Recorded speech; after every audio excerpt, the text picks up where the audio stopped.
باب الثياب البيض للكفن، سفید کپڑے کا کفن دینا.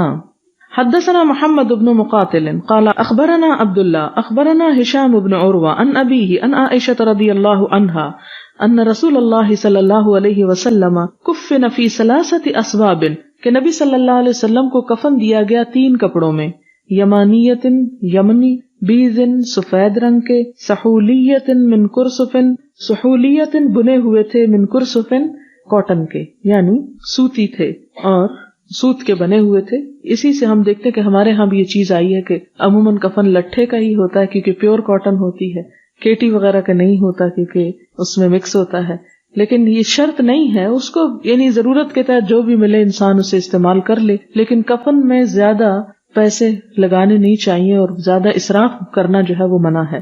لیس فیہن قمیص ولا امامۃ، آپ صلی اللہ علیہ وسلم کے کفن میں نہ تو کوئی قمیص تھی، یعنی قمیص نہیں آپ کو پہنائی گئی، اور نہ ہی آپ کو امامہ پہنایا گیا. بعض علاقوں میں یہ رواج ہے کہ عورت مر جائے تو سر پہ وہ رومال باندھتے اور اگر مرد مر جائے تو اس کے سر پہ پگڑی باندھتے ہیں.